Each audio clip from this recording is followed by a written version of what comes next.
Hello learners, I am Subhalakshmi Lamba. I am in the Faculty of Physics in the Indira Gandhi National Open University. Today we are going to talk about the kinematics of angular motion. This is the second lecture that you will be watching on this topic. In the first lecture, you studied about what is angular motion.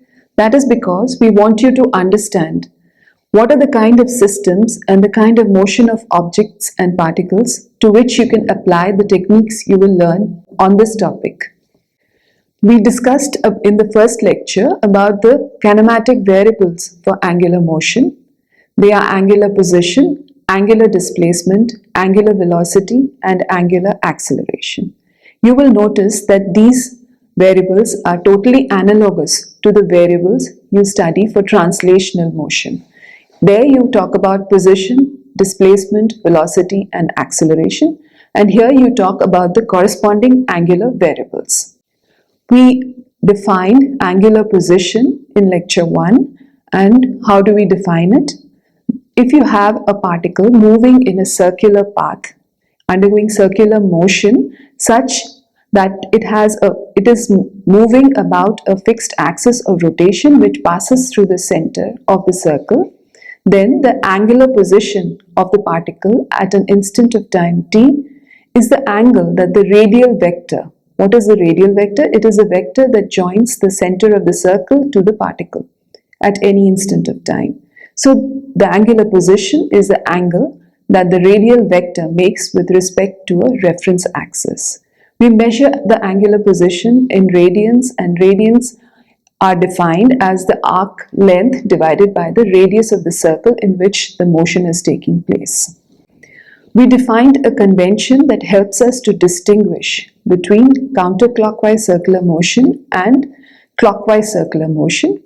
We say that the angular position is positive for counterclockwise circular motion and negative for clockwise circular motion. What will we cover in this lecture? Here we will introduce the remaining kinematic variables for angular motion. What are these? You have already done angular position, so now you will learn about angular displacement, angular velocity, and angular acceleration. Because these are vector quantities and you need to assign a direction to these vector quantities, you will learn how to assign direction to the angular velocity and angular acceleration vectors. Finally, you will learn about the kinematic equations for angular motion. With this, you will be able to solve problems and learn how to calculate displacement, velocity, and acceleration for angular motion.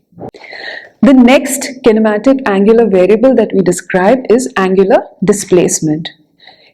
You may now recollect that this is the way in which you describe kinematic variables even for translational motion. You talked about position, you talk about displacement, next you talk about velocity, and finally you talk about acceleration. So now we describe angular displacement. We are continuing with the same counterclockwise motion in which the motion is counterclockwise along the circular path. Suppose at a time t is equal to t1, the particle reaches a point which is at an angular position of θ1. At a time t is equal to t2, suppose the particle reaches a point with an angular position of θ2. We define the angular displacement as θ2 minus θ1. Obviously the unit is radians because both θ1 and θ2 are measured in radians. So basically the angular displacement is the later position minus the earlier angular position, and the answer is given in radians. So this is for counterclockwise motion. Now, just to tell you that there is a difference in the sign of angular displacement for both counterclockwise and clockwise motion. Now suppose this is an example in which you say that at t is equal to t1, which is the initial point of time, the angular position is 0.79 radians. At a later time, t is equal to t2, the angular position θ2 is 1.22 radians. So now angular displacement is actually θ2 minus θ1, which is 1.22 minus 0.79, and you get an answer of plus 0.43 radians. So basically when you are doing an angular displacement measurement for counterclockwise motion, you get the result to be positive. Now similarly, let us do a similar calculation for clockwise motion. Now we have the particle moving clockwise. At an initial point, its position at t is equal to t1, and that is theta 1, that is given by minus 0.52 radians at theta is equal to theta 2, which is the position at a later time, t is equal to t2. The position is minus 1.04. You remember that the minus is because now we are talking about clockwise motion and not counterclockwise. So now what is the angular displacement? The angular displacement, as always, is the later position, angular position, minus the earlier angular position. The later angular position is minus 1.04, the earlier one is minus 0.52. So the result is minus 0.52 radians. Now you can see that when we are talking about clockwise motion, the angular displacement is negative. So basically you need to remember that angular displacement is positive for counterclockwise and negative for clockwise motion. Now we go on to the next kinematic variable, which is the angular speed. We have already described this system in which at a time t is equal to t1, the object or the particle is at theta is equal to theta 1. At a time t is equal to t2, the particle is at theta is equal to theta 2. What is the average angular speed over this time interval from t1 to t2? For that, you divide the angular displacement by the time interval. That is, this is given by theta 2 minus theta 1 by t2 minus t1. We also write theta 2 minus theta 1 as delta theta, which indicates the angular displacement, and we write t2 minus t1 as delta t, which is nothing but the time interval. So basically, the average angular speed over the period t1 to t2 is delta theta by delta t. Obviously, the unit is the unit of theta divided by the unit of t. So the unit comes out to be radians per second or radian second inverse. Now here you see that we have introduced a symbol for angular speed. That symbol is omega, and conventionally it is used to denote angular speeds. So we write omega average is equal to delta theta by delta t radian second inverse. So far we are still in, as you can see in the figure, we are talking about counterclockwise motion. Now, what is instantaneous angular speed? That if a particle is moving in a circle, what is the angular speed at any instant of time? So we call this the instantaneous angular speed or just the angular speed, and we denote it by omega. So how do you define instantaneous angular speed or angular speed? It is given by limit delta t tending to 0 delta theta by delta t. That is, if you consider that the time interval is tending towards 0 for this measurement, then you can write the angular speed as limit delta t tending to 0 delta theta by delta t is the angular speed, and that is equal to d theta by dt. You also write it as d theta by dt. So also let us now give a direction to this angular speed. The angular speed is positive for counterclockwise motion and it is negative for clockwise motion. That is because you know that delta theta is positive for counterclockwise and delta theta is negative for clockwise motion. So right till now we have discussed about the angular position, angular displacement, angular speed and average angular speed. So does this angular speed have a direction? What do you know about the direction of velocity for translational motion? You know that the direction of the velocity is derived from the direction of motion. But here we know that the motion can be of only two types. It can be either counterclockwise or it can be clockwise. Motion in a circle is just clockwise or counterclockwise.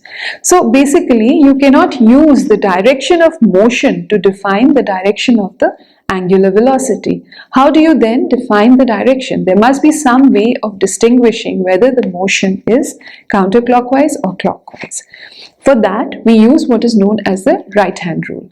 Now, in this picture, we show you the example of counterclockwise motion in the xy plane. So, suppose now we draw it a three-dimensional representation of this motion, then the object is moving from x towards y on a circular path, and the z-axis is the axis along which we have the fixed axis of rotation, which passes through the origin of the Cartesian coordinate system. So basically you have the x, y and z axis. The motion, circular motion, is taking place in the xy plane and it is counterclockwise, so it's going from x towards y. Now the right hand rule says that if you curl your fingers, if you curl the fingers of your right hand in such a way about the axis of rotation that the curled fingers are along the direction of motion. So as you can see in the picture, the curled fingers are directed from x to y and the thumb is along the axis of rotation. Then the direction of the extended thumb is the direction of the angular velocity. As you can see, for motion in the xy plane in a counterclockwise direction, the angular velocity is along the positive z-axis. If you carry out the same exercise, that is, if you apply the right hand rule for clockwise motion in the xy plane, you can find the answer for yourself and you will see that the angular velocity in this case is directed along the negative z-axis. So basically for clockwise motion in the xy plane, the angular velocity is directed towards the negative z-axis. For counterclockwise motion in the xy plane, the angular velocity is directed along the positive x-axis. So what are the unit used for angular speed? Angular speed, the SI unit that is used is typically radians per second or radian second inverse. However, you may have encountered units like RPM, which is actually revolutions per minute. When you have a unit like that, you can convert it to the standard unit of radians per second by using these conversions. 1 revolution is 2 pi radians. So therefore, 1 revolution per minute is actually equal to 2 pi by 60 radians per second. You know that you have converted from minutes to second by using the relation that 1 minute is equal to 60 seconds. So basically 1 radian per second will be equal to 60 upon 2 pi revolutions per minute. So this is the connection between radians per second and RPM, which is also a commonly seen unit for angular speed, though the SI unit is radians per second. This is an example in which we calculate the average angular speed for a system. Now suppose you have something like a grinding stone and this completes some 30 rotations, 30 revolutions in a clockwise direction in 10 seconds. Can you calculate the average angular speed of any particle on this grinding stone? So how do you do this? You know that the formula for average angular speed is nothing but theta 2 minus theta 1 by T2 minus T1, which is equal to delta theta by delta T radians per second. This is equation 11.4 of unit 11 for those of you who want to check.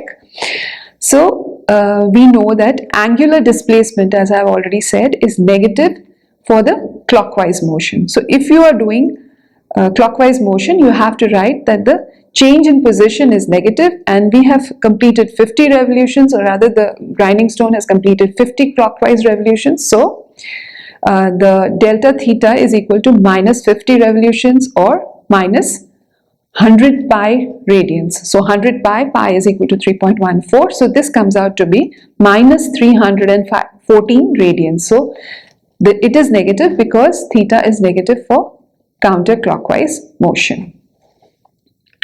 So now how do you calculate the average angular speed? You have to divide the angular displacement by the time taken, which is 10 seconds.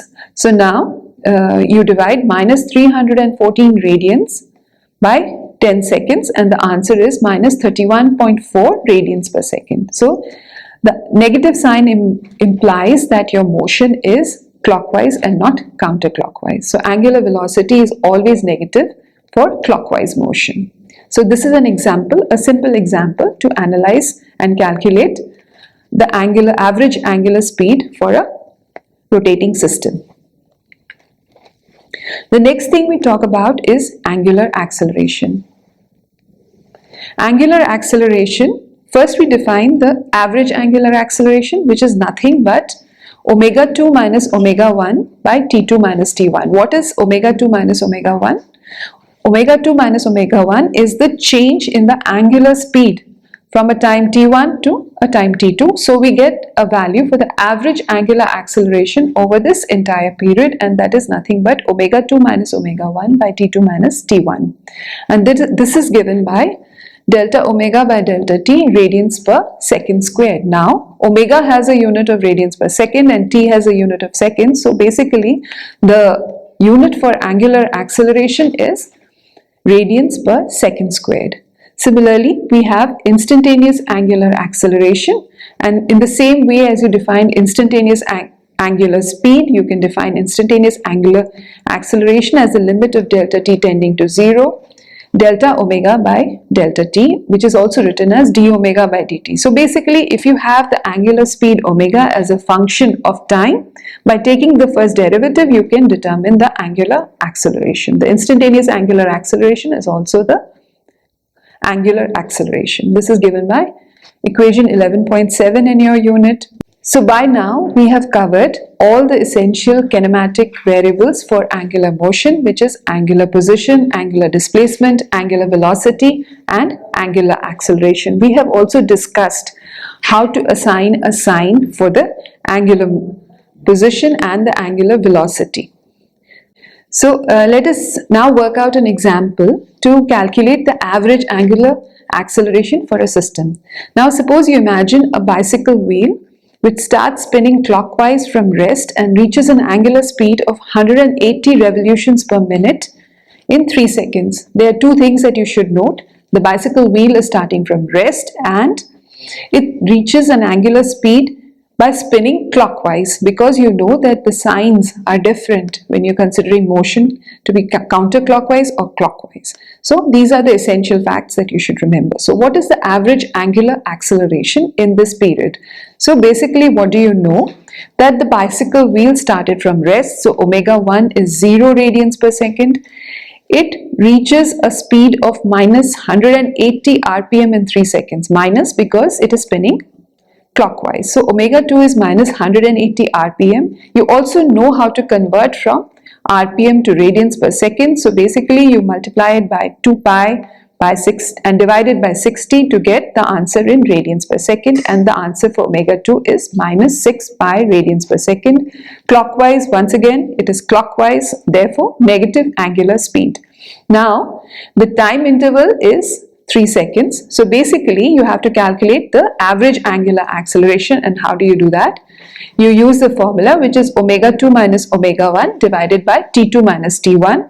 Omega 2 minus omega 1 is minus 6 pi minus 0, because the omega 1 was equal to 0 and omega 2 was minus 6 pi.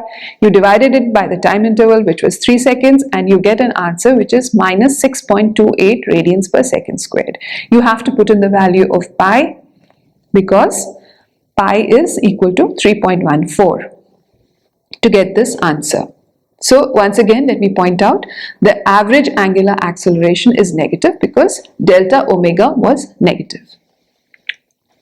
Now, what do you know about the direction of angular acceleration? We have already said how to determine the direction of angular speed, or what is the direction of the angular velocity, not the speed.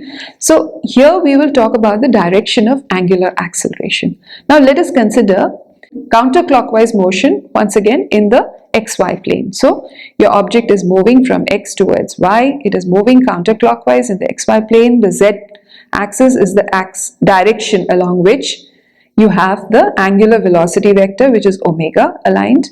So you have to determine what is the direction of alpha. Now since omega is increasing in the counterclockwise direction, the direction of alpha is along omega. So basically, because alpha is delta omega by delta t, so if omega is increasing and you're moving counterclockwise, then alpha lies along omega. What happens if omega is decreasing? If omega is decreasing, then delta omega is negative. So even for counterclockwise motion, if omega is decreasing, then alpha is aligned opposite to omega. So alpha is in the opposite direction to omega for counterclockwise motion in which omega is decreasing. So this should tell you in general how you can determine the direction of angular acceleration. With the example of counterclockwise motion, you would have understood how you assign the direction to the angular acceleration vector. So, what do you know now? For rotation about a fixed axis, the direction of angular acceleration should be along the axis of rotation, and it should be the same as that of the change in the angular velocity. What does that mean? It means that if the magnitude of the angular velocity is increasing, the angular acceleration vector points along the angular velocity vector. If the magnitude of the angular velocity is decreasing, the angular acceleration vector points opposite to the direction of the angular velocity vector. At this point, please remember that both the acceleration vector and the angular velocity vector lie along the fixed axis of rotation. Now that we have discussed all the kinematic variables for angular motion, we introduce the equations of kinematics. Before that, it may be useful to revise what you know about the equations of kinematics for linear motion or motion along a straight path. Since it's motion along a straight path, we use just one coordinate, which is x, and the motion is with a constant acceleration a. So there are three equations which you are very familiar with. V is equal to V0 plus at. V0 is the initial speed of the object. V is the final speed of the object after a time t. X is equal to x0 plus V0t plus half at squared. Once again, x0 is the initial position of the object. X is the position after a time t has elapsed. Finally, V squared is equal to V0 squared plus 2ax minus x0. Now, when you want to write down the equations of kinematics for angular motion, we replace x with theta because angular and translational variables are analogous. So you replace x with theta, you replace v by omega. So you replace the translational speed with the angular speed. Then you replace a by alpha, where alpha is the angular acceleration in place of the translational acceleration. What then is the form of these equations? This is angular motion with a constant angular acceleration alpha. So if your initial speed, angular speed this time, is omega 0 and your final angular speed after the time t is omega, then omega is equal to omega 0 plus alpha t. If your initial angular position is theta 0 and your final angular position is theta after a time t, then theta is equal to theta 0 plus omega 0 t plus half alpha t squared. And finally, omega squared is equal to omega 0 squared plus 2 alpha theta minus theta 0.